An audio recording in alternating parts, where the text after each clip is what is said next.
I'm Dana. And welcome to the Donta Show.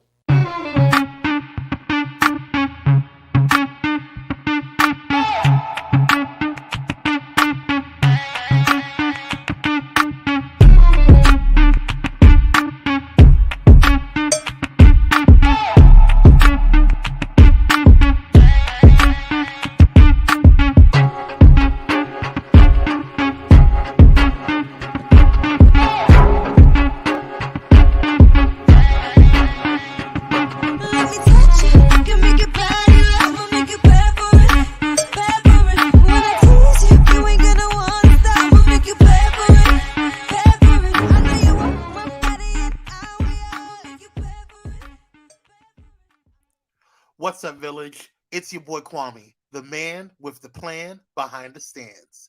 Before we get into it, do me a favor. If you are on YouTube, Twitter, Facebook, or whatever, hit that share button so people can see what the fuss is all about. Don't worry if it's the end of the show, they can catch the replay. We're trying to spread the love instead of spreading the lies, y'all. All right, let's get into it. Did you know that our boy Donta Morrison is a best-selling author? Do you like smut? Yes, smut. Well, these books are filled with it. Check out The End of the Rainbow, followed by the sequel, Yesterday Clarified. You can get them on Amazon, or if you are tired of giving Jeff Bezos the time of day, you can visit www.dontamorrison.com, where, in fact, you will find out more about the motivational, inspirational, hilarious host known as Donta, Mr. Morrison if you're nasty.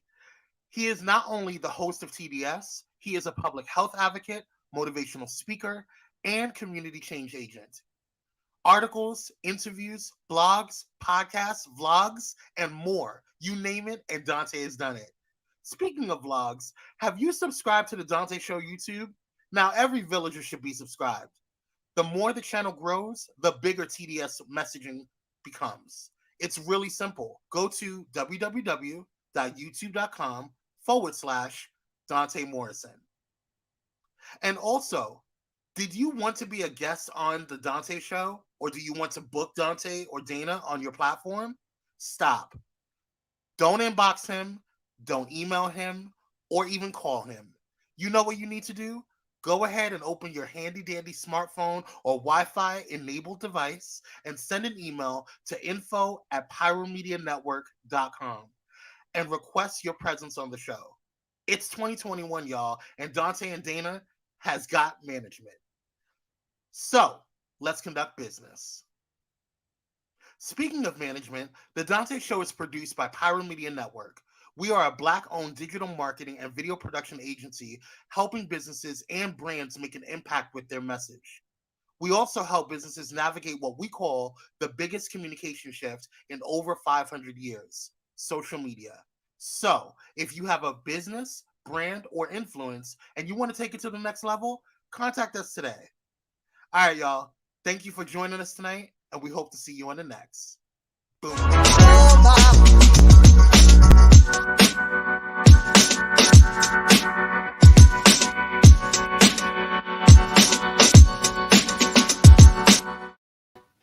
What's up, everybody? Welcome to the Donta Show. I am your boy, Donta Morrison. Happy Monday. Let's kick off this new week with some phenomenal conversation, some education, some intellect, some insight, some pop culture, some all that kind of good stuff. And I'm glad that you are here with me. Of course, if you look to your left and look to your right, you don't see Dana. Dana is out at an event. He is out promoting the Donta Show and doing what Dana does best, dropping them nuggets on the people out in the streets. So if you're out in the streets and you happen to see Dana walk by, just scream. That's all you got to do. Just scream, and he'll turn and he'll look, and whatever Dana does in the old Dana fashion, it will be very Dana-ish. All right. So you got me, your boy, for the next, 55 minutes. We're going to be chopping it up about some subjects. And to be quite honest, I can handle my own. So it ain't like, I'm new to this. I can make it happen, and I can make it do what it do. So let's just get ready to have some phenomenal conversation on tonight and make it pop. So while I'm doing all the invites and all that kind of stuff, I'm gonna ask you to do the same. Go ahead and get in that comment section. Invite your friends, your family, your cousins, your loved ones to come and check out the Donta Show. Tonight's conversation is going to be really, really, really good. What's up, Sean? How you doing? It's going to be a really good conversation because I think it's something that we need to just start unpacking. Let's just unpack it and let's just start calling a thing a thing. And I think that it's fine time for us to do this because stuff has just been going on in the Black community that is starting to get old, it's getting redundant, and we got to move on. We got bigger issues that we got to resolve outside of who's sleeping with who. Because I don't care, because what you eat don't get me fat. So let's change our mindset and let's just do the work of building community. So with that being said, y'all know every single episode, I bring you a Black History highlight. All right, a Black History highlight. Now, tonight's Black History highlight is totally different. It's going to be totally different because it was inspired by a comment I saw. Of course, those that watched the BET Awards on yesterday, you all know that, hey, David, how you doing, man? Those that watched the BET Awards yesterday, of course, y'all saw the performance by Lil Nas X. We're going to get into that a little bit later. But clearly that triggered a lot of individuals. It triggered folks. It got them all up in their feelings. And it just made them be like, oh, my God, what is happening? What is going on? I can't believe it. I can't believe it. I can't believe it. But you know what? We're going to unpack that because I saw a comment and the comment said, God, what did it say? What did it say? It said something like, what's up with this dude destroying the culture and embarrassing our ancestors? Something like that. And I was like, what culture are you referring to, dude? And what ancestors are you referring to? Are you talking about our African ancestors? Are you talking about the Black American ancestors? Where are you going with the comment? And what culture are we talking about? Because I've asked this question. I've asked this question on the Donta Show before. What is Black culture? What is Black culture? Now we all know that we have our way of doing things, and yes, there are some culture grabbers, culture stealers, culture, whatever you want to do with. They taking our culture. We know that. But what is Black culture? We also had a very interesting dialogue one time talking about are you Black or are you African American? And when you go to the Black community, that is a source of contention. Because I can guarantee if I ask you right now on this comment, on this thread, are you Black or are you African American? Which one do you identify as? And I can guarantee you on this thread, it's going to be a diatribe of responses. Some folks are going to say, well, I ain't African American because I ain't never been to Africa, yada, yada, yada. Well, I ain't Black because So I'm going to ask the question right now. I'm going to sit back. Are you Black or are you African American? David said he's Black. What say you, Sean? What say you, my other Sean, baby mama Sean? What say you? Are you Black? Over there on YouTube, what's up, Shanty lady? Over there on YouTube, are you Black or are you African American? I'm truly interested to see how people are going to identify. Sean said he's Black. Eddie says I'm Black, and I think it's generational, because you got to understand some people were Negro, then they were colored, then it got to Black. I think color was before Negroes, colored, then Black. Then it got to African American, so where are you? Where do you fall on that spectrum of identity? Okay, so we got that part. We got confusion right there in the Black community. All right, but I want to bring up this instance. Brian reveals Black. What's up, Brian? Black. I want to bring up this. I'm gonna bring up something because for those of you that think that for those of you that think the gospel has gone too far, real Kurt Franklin. But for those of you out there that think that homosexuality just was invented when Blacks hit American soil, and all that kind of stuff, I'm going to share a story or show you a Black history spotlight that may open your eyes. Now, some of you may be like, yeah, but that's just one instance and yada, yada, yada. But it's going to educate you because most folks are not doing their education. They're not studying deep before they put all these comments on social media, talking about the culture, our ancestors, and all that kind of stuff. What's up, Walt B? What's up? Walt is Black. All right. So here we go. So Kwame, let's do this Black History Spotlight. Got my paper right here. I'm going to read this. Let's go. Black History Month. It ain't over. It's always happening. There we go. Mwanga II. All right. So Danieri Basumwala Ekere Mwanga Makasa, born in 1866 and died in 1901. So let me talk about King Mwanga II. He was the last independent ruler of the African kingdom of Buganda. All right. Now it's Uganda, but of Buganda. And only 18 when he became to the throne in 1884, Mwanga was characterized as inexperienced and erratic. You can just show me Kwame, that's cool.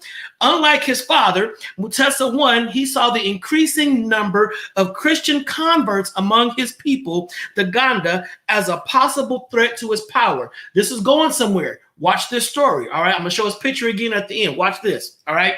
So Mwanga's harem, King Mwanga had a harem which consisted of both men and women, had been infiltrated by new religious ideas, and they were superseding old traditions. All right. So it makes you wonder, what are these old traditions?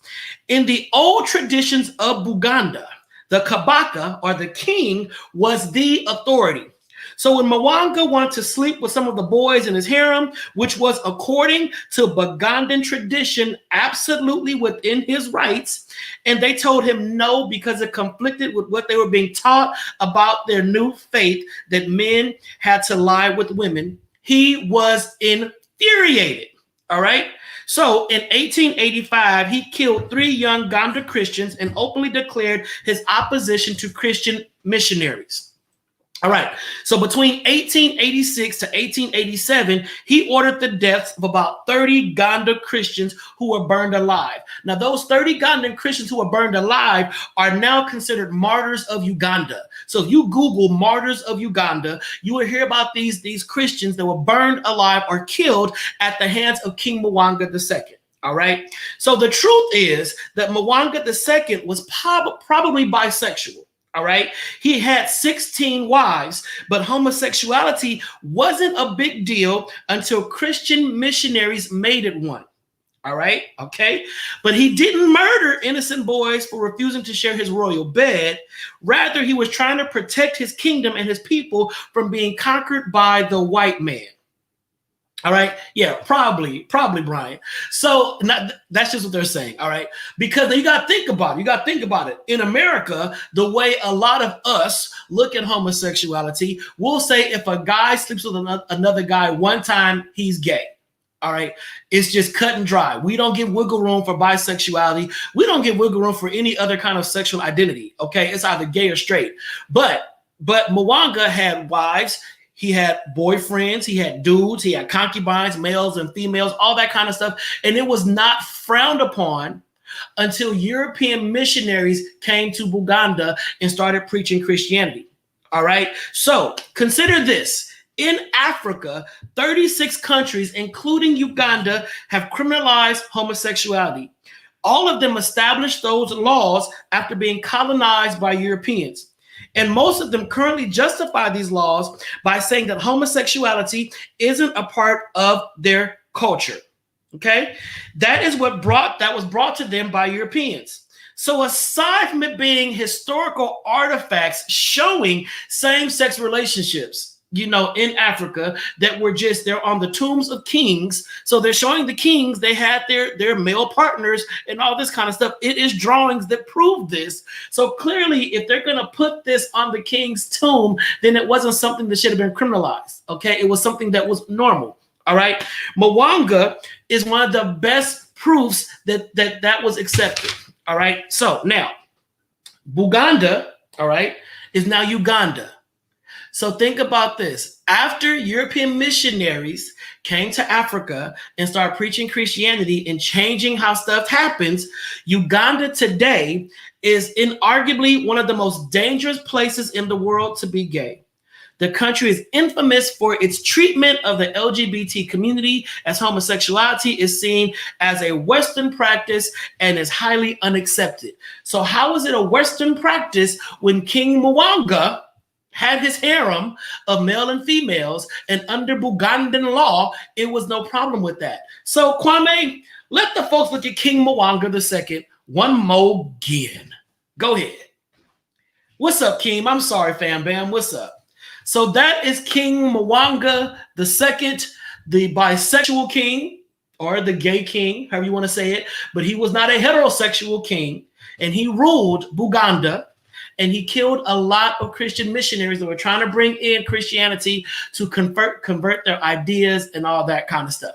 All right. So I'm saying that in response to all of those people who think that Lil Nas X has the power to just convert all of these blacks to gay for some reason, and that it is new, and that once blacks hit American soil, we all became gay because there was no homosexuality in Africa. So if you want to learn more about that, we can talk about that. We can dissect that. I can bring on some scholars to break it down, but you got to do your research, people. This is historical stuff. This historical stuff. There are artifacts, there are drawings, there are tombs in Africa that show same-sex relationships. It shows it. It shows it. All right. And it was not demonized until Christianity was introduced into certain cultures in Africa. That is your Black History Spotlight for tonight.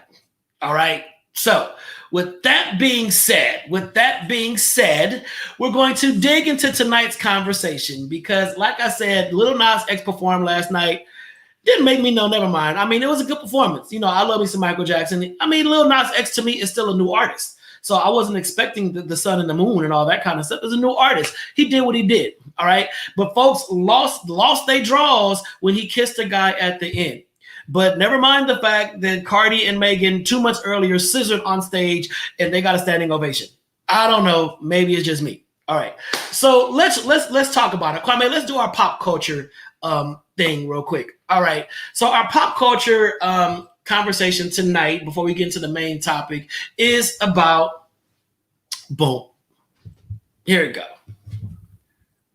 Folks is inboxing me. I can't do this. Why is Lil Nas X ruffling so many feathers? So Village, let me ask you this. Why is this young Black prince, you know, why is he ruffling so many feathers? What is he doing that is so different than what we have seen artists do in the past? Is it because Lil Nas X says I am openly gay? Is it because he says I'm openly gay that is causing all this dissension and confusion? You know, thank you, Sean. Me either. IDGAF. I don't care. I don't care. So is it because he's openly gay? Because his persona, his costumery, his imagery is stuff that we have been seeing from artists, from rock artists throughout time. You know, it's artistry. It's artistry. And for those that watched the show that we did about a few months ago, talking about men in lace fronts, you know, we talked about Full Force, full on buff boy Black group, muscle bound prison body dudes. They wore lace. They wore lace and leather pants. But because they were heterosexual, they got a pass. You know, Lil Nas X could put on the same exact outfit, and because he's gay, he is going to cause all this controversy. What's the big to do? What's the big to do? So Lil Nas X is going to lead us into tonight's conversation. And Village, this is what I need from you. I need us to dialogue. I love when you guys chop up this thread. So go ahead and start inviting your friends, your family, your cousins, your loved ones into the show on tonight. And let's unpack this. Let's unpack this. Because I know I got Brian on here who is going to talk. I got Keem on here who is going to talk. I got Robert who's going to talk. Keem says they're threatened. They're threatened. So are you saying that the heterosexual Black men are threatened, Keem? And I would love to unpack that more. I would love to understand, why do you feel that heterosexual Black men are threatened? You know, why would you say that? Why would you say that? You know what? If anybody wants to come on and chop it with me live, you can Kwame, can I do that? Can I have a guest, Kwame? If anybody wants to come on and just jump on this with me and answer some questions, we can do that. You know, I can send you the link and you can come on here and we can just chop it up. But Keem says they're threatened. You know, they're threatened. So let's go. So Kwame, what is the first question of the night? Why do we tell people to live your best life and then shame them? Why do we do that? Why do we preach, teach, and herald that from the mountaintops? Live your best life. Hey, Bridget, what's up, sis? Live your best life. We tell folks to live their best life and then we shame them. So as you think about that question, let me look at these comments. So Sean said, the outrage over Lil Nas X using sexuality to sell music is homophobic, plus hypocritical. Straight people use sex to sell everything: magazines, cologne, art, clothes, real estate, phones, music, hamburgers. You know, the list is endless. Sex sells, and sex, last I checked, is awesome. If you agree with Sean, give Sean some hearts. Give Sean a thumbs up. Okay. David says, I believe it's because some others are insecure of them being themselves. That could be true. They could be sitting back saying, dang, that dude got some cojones. That dude, I mean, I wish I could do that, but I can't do that because I'm gonna get judged. I'm gonna get judged. All right. It's because he's attempting at being a rap artist, pushing the envelope as a black gay man. Meanwhile, they embrace Young M.A. and it's not an issue. Lesbian and gay, women get a pass all the time. Women get a pass all the time. And I'm trying to figure out, but I don't want to speak on behalf of all, like I'm a lesbian. I don't want to speak on behalf of lesbians because I don't know their journey. I don't know their struggle. I don't know what they have to go through in society. But from my outward appearance, it seems like lesbian women get a pass that gay men don't get. You know, I'm not sure. I'm not sure. Right, Brian. Brian said, living your best life means going to Tulum twice a year. Tulum, the new Atlanta. Tulum is the new Atlanta, So here we go. So Ahmad said, what is the responsibility of black men to society, being that this tends to be a huge disruption? This is a huge disruption. It's a disruption. I mean, Lil Nas X on stage performing and happened to kiss a dude at the end. That's a disruption. I mean, we got bigger issues. We got bigger issues. And then Brian says, we tell people to live their best lives as long as it makes people comfortable. Bingo. My frat brother Ahmad and I talked about this earlier today. He did a post. Go to his page, y'all. Ahmad Trips Alexander. Go to his page, and he talked about, as black gay men, oftentimes we will suppress our PDA, public displays of affection. We don't outwardly show how much we care for the person that we love because we don't want to make others feel uncomfortable. We don't want the straights to feel uncomfortable. So we're like, well, we can't hold hands, or we can't do that because I don't want folks to, get squeamish and whatnot. Is that fair? Because meanwhile, on the flip side, the straights is just running amok. They're running amok with the bonnets and the wave caps and the sagging, all that kind of stuff. So it makes you wonder, I think Sean said it, it is hypocritical. It's very much hypocritical, So here we go. Let's see. Let me see. Bridget said lesbianism gets a pass because it's sexy. Yes, lesbianism is erotic, and lesbianism is something that straight men want to be in the middle of it. But bruh, they don't want you in the middle of it. You're in the way. You're an annoyance. When you have two lesbian women, your presence is an adjutant. They want you to leave. They want you to go get them a sandwich. They want you to go do something else. Go run their bathwater. Go do something, but please get out the bedroom because you're in the way, bro. So you sitting back saying, oh yeah, let me get two females and I'm a. No, you're not gonna do nothing because they're gonna ignore you. They're gonna pay you dirt, bro. They're gonna pay you dirt. Then when they do that, you're gonna be all in your feelings. And then you want to cuss them out and call them all out their names because they didn't give you any attention, but you knew they were lesbians. And lesbians mean they like the same sex. So now you all mad. Your ego is bruised, and then you walk and you doing the penguin walk down the stairs into your car because you just like, well, forget it, whatever. So I'm just saying. All right. So let's see. What's next? All right. Megan and Young Miami did not get the same. Okay. Young Miami is them girls, right? The ones that redid I'll Take Your Man. Everybody thought it was a new song, but it's like, no, that's Salt and Pepper. What's the City Girls? Okay. And Young Miami did not get the same response as Lil Nas X and his backup dancer because lesbianism is fetishized. Yes, Sean. Two women kissing each other is pleasurable to see, but two men is disgusting. It's hypocritical. Exactly. Pam said girls walk around all the time holding hands and kissing. And when women hold hands and kiss, it's like endearing. It's like, oh, I'm with my sister friend, or we're doing this and we yada, yada, yada. Two brothers can't walk down the block holding hands without getting rocks thrown at them. And it's like, why? What is the big whoop? What is the big whoop? Brian said, I want to see more gay couples embrace in public. Maybe then it will be normalized. Brian, I agree. But in response to Brian's share, his share, has the Black community made it safe for gays to publicly embrace? And is it worth the risk? And I mean, that may be like well, if you love somebody, yes, worth the risk. But is it worth the risk? Is it worth the backlash? Is it worth the potential physical harm? Is it worth the risk walking through the Black community, holding hands with your babe, and saying, this is my dude, or this is my queen, or whatever? Have we made it safe? And what could be done to make it safe for our LGBTQ brothers and sisters that want to publicly show their love, publicly show, who has their heart, publicly show that? How do we make it safe? Tevez, sister friend, that's their sister friend. They both got their nails did, then they hold a hand skipping. That's their sister friend. And then the brother come, want to talk to both of them, and they'll entertain it for about 5 minutes, but then it's like, okay, nah, So how do we do that? All right, so y'all chew on that. And let's get these comments going about it.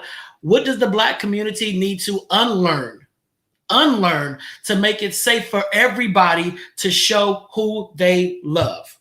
All right. So Brian, since you're saying this, do you walk down the street holding your boo's hand?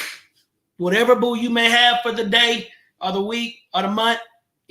How many people on this thread have no problem with public displays of affection? Let's see.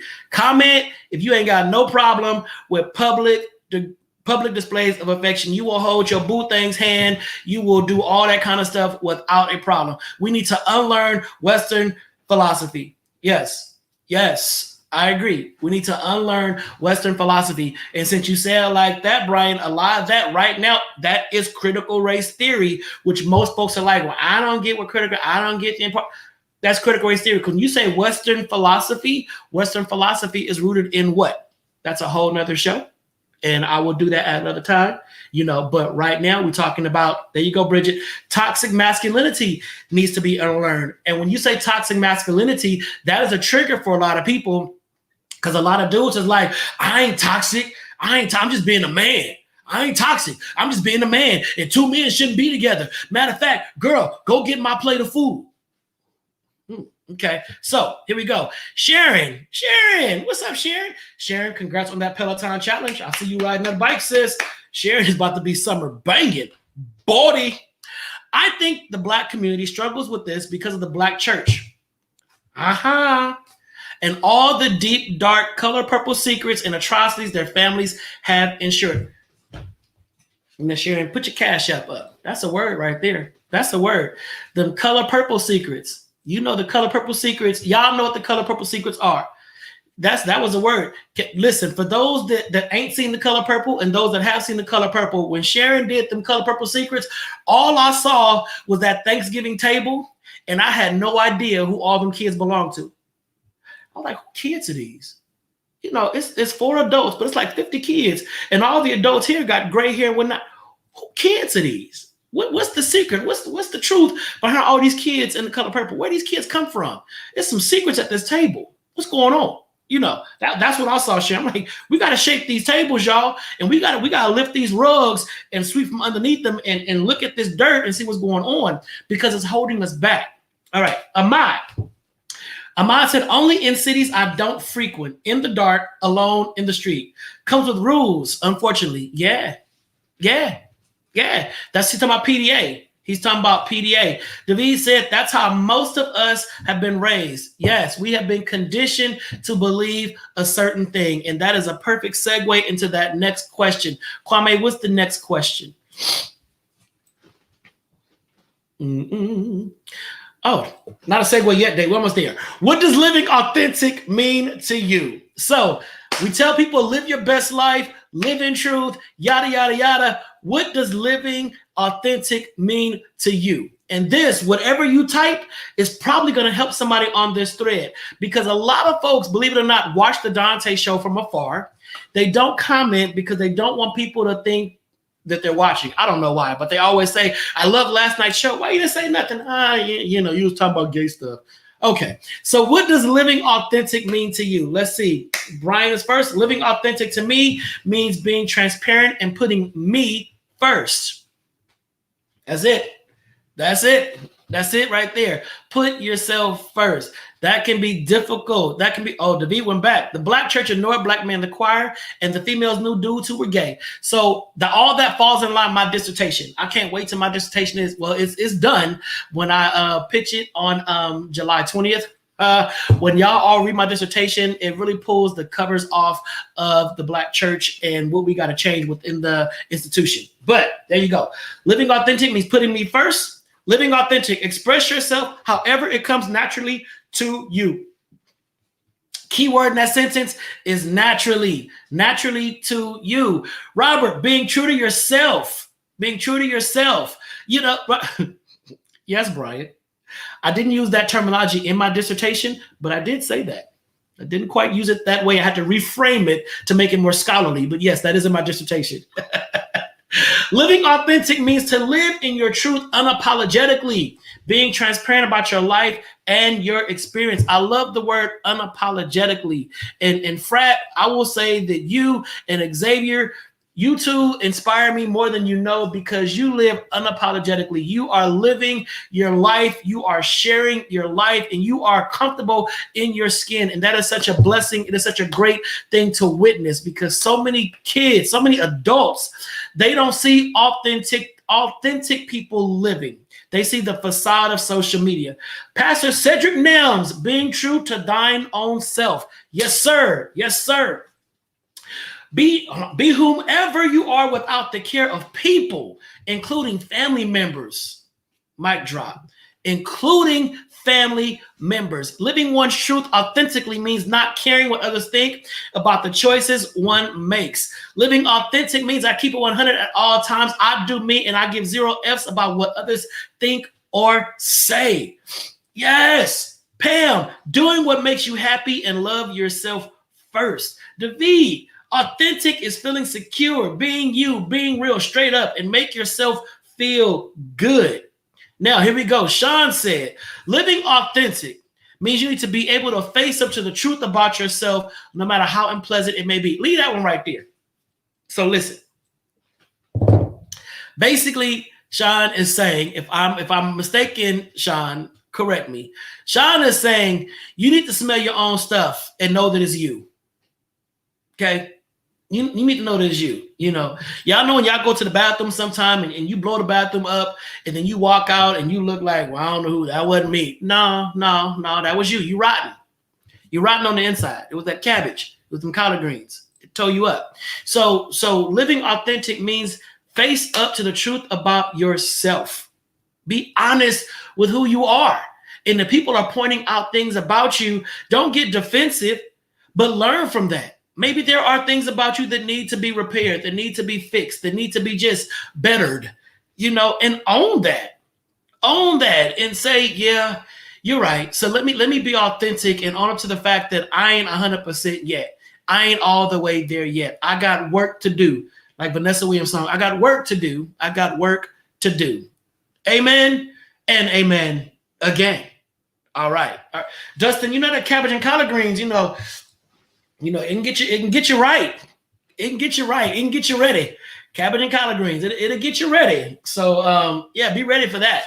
I'm just saying. And then y'all go to the bathroom, then you want to look all like I ain't did nothing. Not light a match. Take some incense up in there. Do something. You just ate some cabbage and collard greens. All right. Sometimes being yourself is not safe when you're out in the streets. Tony, that is so true. That is so true. Depending on where you are, it's unfortunate, but I hate the fact that in Black communities, we have to watch our back sometimes. I would think that I should be the safest in a Black community, and when I go elsewhere is when I should be a little bit worried. But it's sad that in the Black community, we have to sometimes look over our shoulders and protect ourselves from our own, you know, sadly, but it's a reality. And hopefully, you know, like Brian said earlier, step by step, we'll see a change. We'll see things start to shift, you know? All right. So, let me see. All right. So you know what?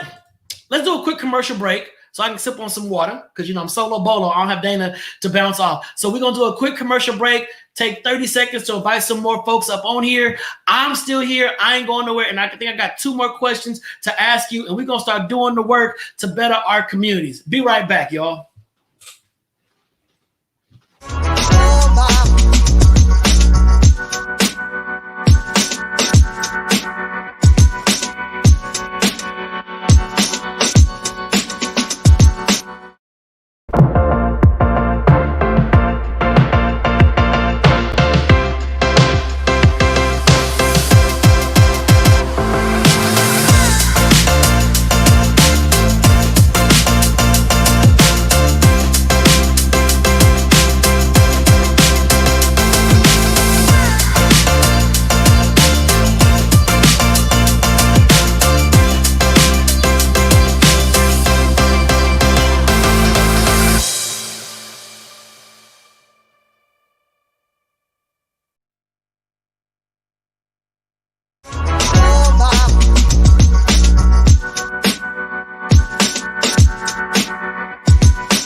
And I am back. I don't know, my color is off, y'all. I look red for some reason.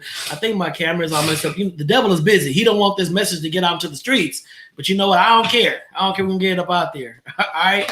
All right. So listen, I love what Brian just said. Brian just said, not being yourself can be stifling. And being yourself is why you need a good box cutter. All you got to do, you get the one in front. You get the one in front and the rest will flee. I'm just saying. I'm just saying. I'm just saying.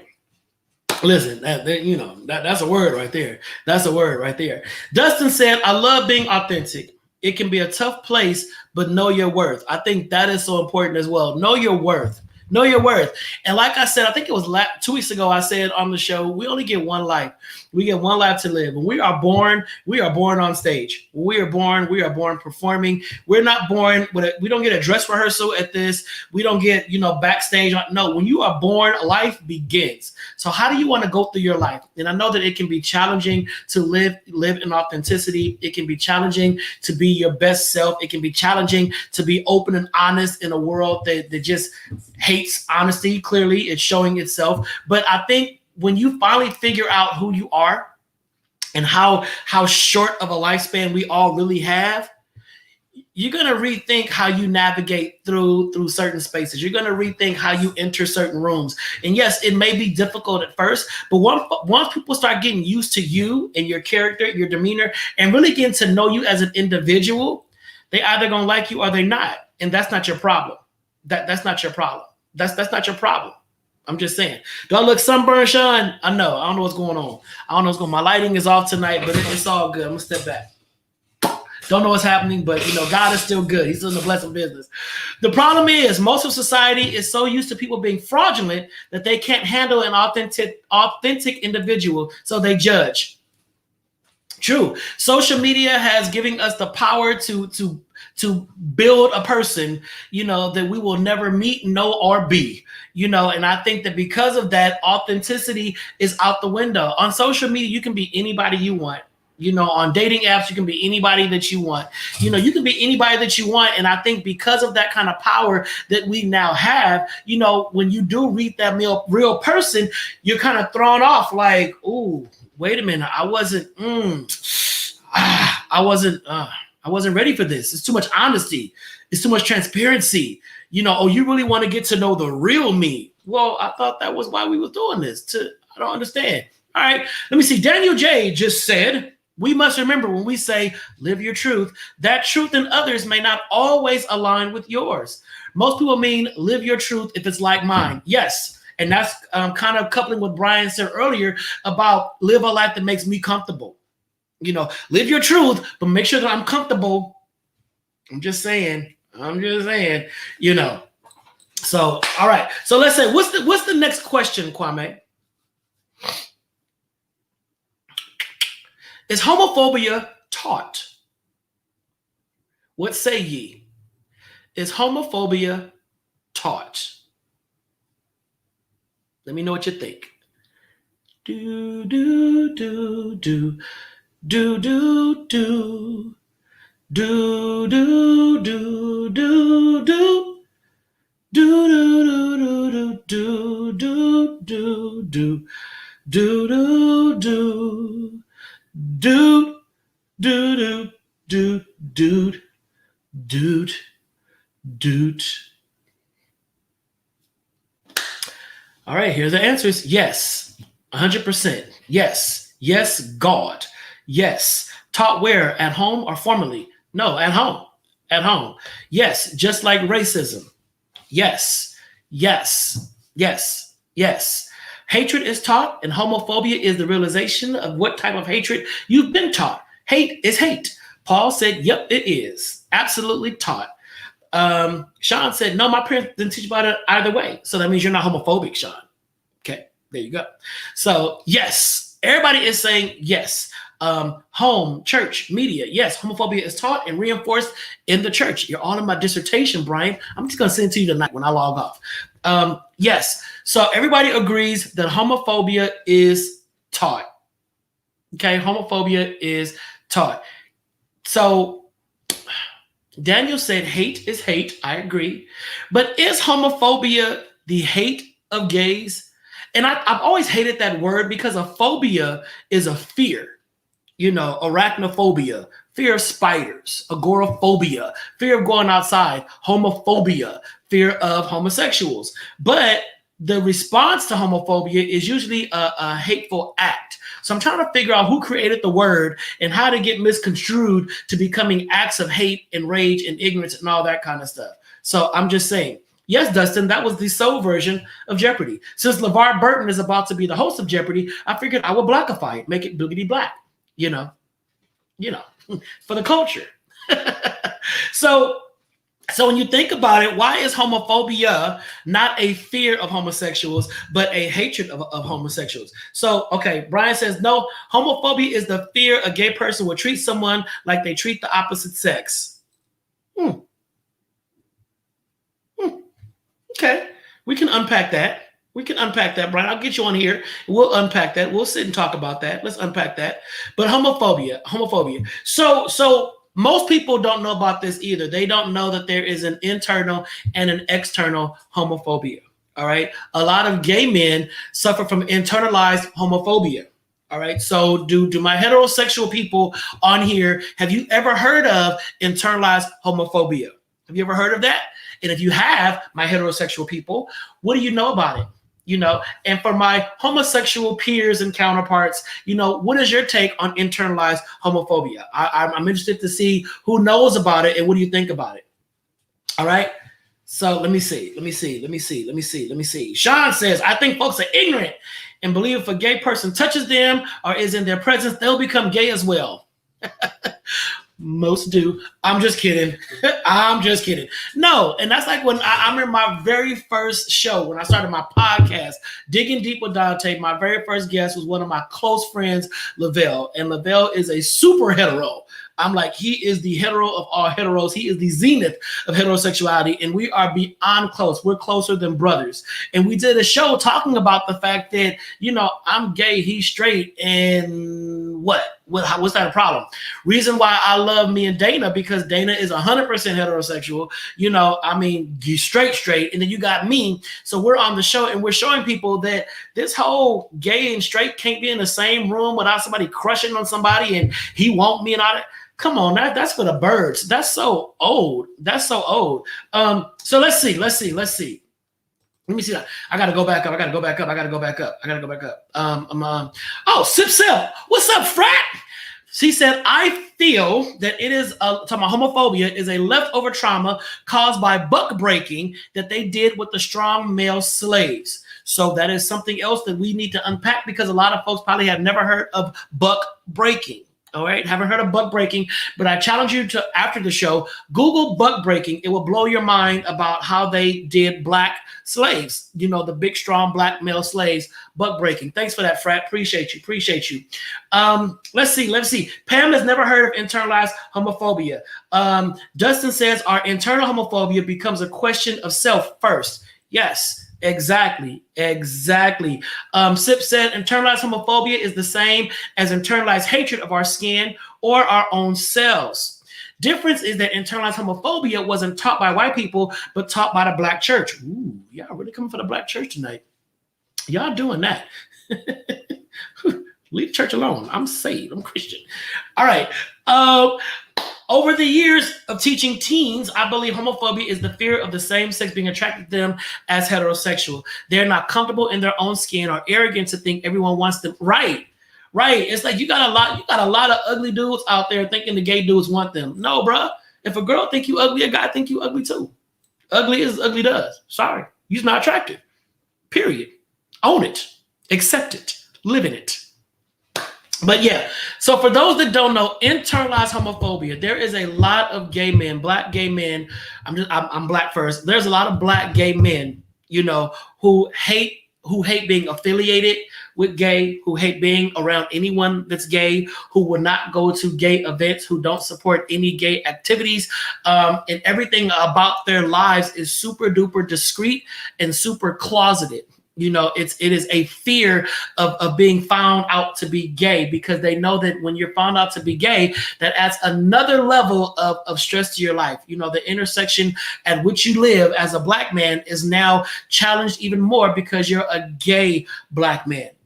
So they loathe the fact that they are gay, and they loathe being affiliated with anything gay. Do they sleep with men? Yes. Lots and well. Do they go out there and do all that they gotta do to get a man? Yes. But would they ever be in a relationship with a man? Probably not. Yeah, like Sean says, they're homophobic homosexuals. And then Brian said, I used to have internalized homophobia around gay feminine men, so it is a real thing. Brian, I was the exact same way. And I used to tell this story quite often. So I run a lot of programs for young gay men of color. And I had Chris broke me from that. Chris was a young gay man who was beyond feminine. I mean, he wore the face, the everything. He was like what you would call a stereotypical gay boy.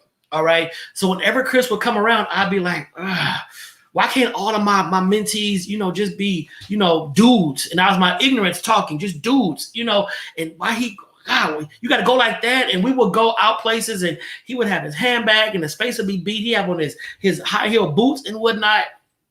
But then what happened was I saw the courage that it took to live in that space. And I was like, if this kid can live in his space and is looking better than females, but is not transgender, considers himself a boy, he's just feminine. I said, yo, I gotta respect that. And Chris became my heart.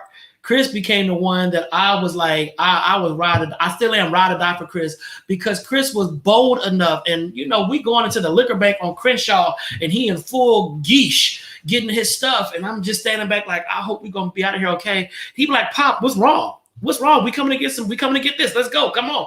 So you have to unlearn some of that stuff. And I had to unlearn it even as a gay man. And that shocks people. Even as a gay man, I was not comfortable around all levels of gay. I was not comfortable. But Chris taught me, and Chris pulled me out of that space. And now I don't care how you look, how you dress, how you rock, whatever. If you're a good person, you're a good person. Period. Point blank. Period. I don't care, because it's a lot of roughneck looking gay dudes that I wouldn't trust for, and I can throw them because they shady and they shabby, So I'm just saying. So I now judge people by how they treat me. Period. I don't care. Yes, stepping out in his truth. And I can admit that. But there's a lot of folks that cannot admit the spaces they used to be in mentally. But that's where I used to be. I used to be like, yo, I can't rock with no feminine gay dude. I can't be seen walking down the street with no feminine gay dude. It's hard enough being gay. But nah, bump that. I don't care. If you cool, we cool. Let's do that. If you cool people, you cool people. All right. So Kwame, what's the last question? Thanks, y'all, for being so involved on tonight. It really makes us a lot easier. You guys are my Danas for tonight. What's up, Michael? How are you? All right, here we go. Was there a last question? Okay. Name something that is ruining the black family. since everybody is trying to, not everybody, sorry, since people are saying that the gay men are ruining the dynamic of the black family, let's take gay men out the equation. Let's just say there are no more gay people. Everybody is heterosexual, but we still got the same problems in the black family as before. All right. So let's take the weight off of my shoulders. What is ruining the black family? Let's go. So we got gossip, we got ignorance, we got lies and deceit, we got secrets, we got the refusal to accept mental therapy. Key, let's talk about that. Mental therapy and start unpacking those traumas like Sharon said earlier, them color purple secrets, mental health. Yep, the Kardashians. Don't do that because Chloe's going through a bad time right now. Chloe's going through a very difficult breakup again. The Kardashians for 100. That was shady, Bridget. I'm trying to have a serious conversation, Bridget. What is really destroying the black family? All right. Walt B says religion. Ooh, Walt. I got to get you on here to unpack that. How is religion destroying the black family? Tony, the black church. Man, y'all come for the church. Secret. Dustin, them secrets. Your daddy got 4 families, and they all live within a 1-mile radius. And you going to school with your siblings and don't even know it. But your daddy know it, and your mama know it, and they mamas know it. But the kids have no idea. Secrets. Division of the black family has been taught. How has division of the black family been taught, Sean? I'm interested to hear you talk about that. Okay. Hatred, jealousy, family equals competition. Trust, you find that out at the funeral. Trust, the minute matriarchs or patriarchs die, you see how strong your black family is. All right. Amarava, the lack of accountability. Yeah, we don't own up to nothing. We don't own up to nothing because we sweep everything under the rug. Them color purple secrets. Yes. Covering up rape and molestation. But be the first to talk about the Catholic Church. But you ain't gonna tell them what the uncle did. You know, we ain't gonna talk. Don't talk about that. But the uncle can still come to the barbecue and get a plate sitting right next to you. Because the uncle just had problems and you need to get over it because you know the uncle is special. No, the uncle is a molester. So I need somebody to beat up the uncle, do some of the uncle, but why is the uncle still here? I don't understand that. Okay. No support for black run business. We are trying to outdo each other instead of lifting each other up. I'll give you that, Michael. I'll give you that. We can't figure out how to really support our own in that one. Mass incarceration, Sean. Yes, because the number of blacks incarcerated outnumbers everybody else. And our sentencings are totally different than everybody else. Not only do we go to jail, but we stay there longer. You know, Bridget, remnants of slavery. What you say, Bridget? Critical race theory? Huh? Critical race theory? CRT? Is that what you're talking about? You know, non-supportive. Cedric, trauma, false self, systemic racism, lack of support for each other, systemic racism, critical race theory. What? Are you serious? You know, listen, hair bonnets, wave caps, furry house shoes, crabs in the barrel. Oh, y'all dropping them tonight. And ain't nobody said nothing about gay people. What? So you mean gay people are not destroying the black family? They're not destroying the black family because last time I checked, I'm driving down the street and all I see is black family members outside, you know, the liquor store at 7 a.m. I mean, don't you got kids you can be walking to school or making a lunch for or something? You know, I'm just saying. All right, here we go. The male versus female epidemic. We are the only race that bash the others like we do.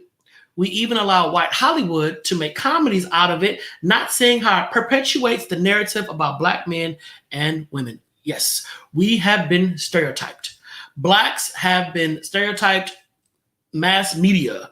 Yes, even when it comes down to our historical iterations, when you see white folks portraying us, that's a problem. But that male versus female epidemic, we come against each other. The way we did my girl that just won and qualified for the Olympics, I don't want to mess her name up. Is it Shikari? I don't mess her name up because, you know, she'll get you together for that one.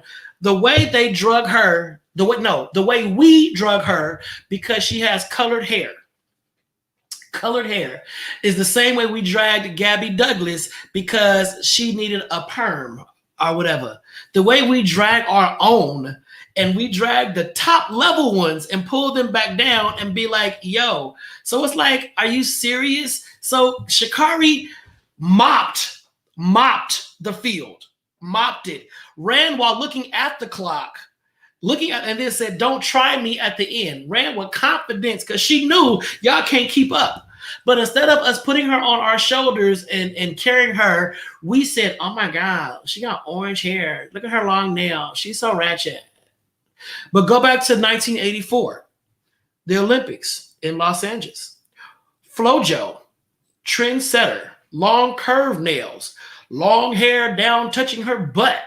You know, one leg covered, one leg open. I mean, it's like, are y'all serious? Are we really gonna just talk about this girl's hair?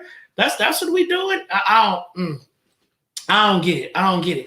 Brian says the Hoteps and Hebrew Israelites will say the gays are affecting the black family all day.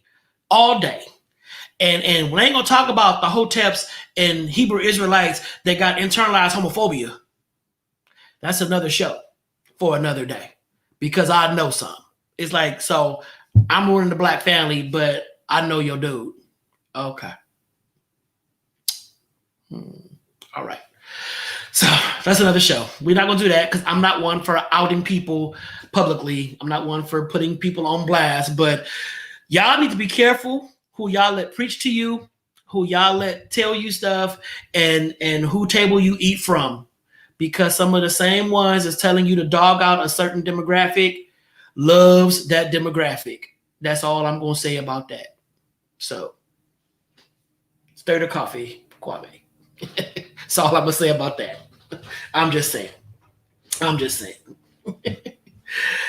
All right. So, and I'm looking at this thread, and I'm like, now I know some folks on this thread that ain't got no problem telling it. They will email me a whole scroll of lists. You know, it'd be like reading off a moratorium, just reading like, oh, you made this list too. But I don't do that because I feel everyone has their own journey, you know, before they land on their sexual identity and can live in their truth and authenticity. So I'm going to allow folks to walk their path, and however you get there is how you get there. But what you're not going to do is make other people feel bad about living out loud and living in the open for something that you're doing in secret. So that's all I'm saying. That's all I'm saying. So, you know, I'll do a show one day with a screen across my face, and I'll change my voice and I'll just start reading names. Bob Jones. You know, so I'm just saying, because if it wasn't for the Lord, I could really just, I just thank God that people trust me with their stuff. So that's it, y'all. So listen, thank y'all for watching the show on tonight. I love y'all. I appreciate y'all. If you have not subscribed to the Donta Show on YouTube, please make sure to do so. Go to youtube.com/Donta Morrison and just click subscribe. It will cost you nothing. It is absolutely free. And like Dana says, every episode, you subscribe to everything else. You subscribe to OnlyFans, and they charge. So go ahead and subscribe to the Donta Show on YouTube. Tomorrow night's guest is Derek Bowe. And if y'all know Derek Bowe is my brother. Derek Bowe is my brother, and my other brother, Sebastian, is going to be on the show. And they'll be talking about, we're going to close out Gay Pride Month. We're going to close it out with Derek and Sebastian, my two trans brothers, is going to come on and just talk about, you know, the trans experience and all that kind of stuff. It's going to be a show for all shows. I love it. I love it. I love it. But y'all, I appreciate y'all. I love y'all. I thank y'all. And if it wasn't for y'all, I would just be this one guy talking to myself. So follow me on Instagram at Donta_Morrison, Donta_Morrison. And listen, so, you know, Village, without y'all, trust me, me and Dana appreciate y'all more than you know. And it feels so great to be walking somewhere and people say, oh my God, Donta, I watch your show. And I'm like, oh my God, who are you? But thank you. So it's a phenomenal feeling because I want to have a show that's really going to educate. And for those that came on late, go back to the beginning and learn about King Mwanga II. King Mwanga II, and it's going to educate you about homosexuality in Africa. because there were gays in Africa, openly gay kings in Africa. And then when Europeans entered Africa and started teaching about different religions and different ways of life, they erased homosexuality. They said, yo, don't do this no more. And the Africans, they took onto it. So good night, Pam. Good night, good night, good night. What's up, Shawnee? Shawnee, tell your sister I said what's up. Tell her how you doing. So yeah, I appreciate you. Thank you so much. I think that is it. So, yo, keep me lifted. I am preparing for my final defense. My final defense is on July 12th at 10 o'clock. Yep, at 10 o'clock in the morning. My final defense for my PhD occurs on July 12th at 10 in the morning. So if I do a show on Monday night, July 12th, I will be officially a doctor. All right, so right now I'm still a candidate, but I'll be a doctor on July 12th. So I'm so excited for that. Fingers crossed, God willing, all is gonna go well. All right, so everybody be safe. Yeah, praise him, mother. Pray Iba. Ha! Praise him, because he is coming. He is coming. A black gay PhD. They ain't ready. See, look at the spirit done hit me. The spirit done hit me. Come on, Holy Ghost. So, y'all. So I will see y'all tomorrow night. Dana will be here tomorrow night. We have a great conversation. I love y'all. I mean it. Group hug to everybody. Group hug, Keem. Hug you, Keem. Hug you, Paul. Hug you, David. Hug you. Bob Jones, you know who you are. All right, y'all. Take it easy. See you tomorrow night. God bless.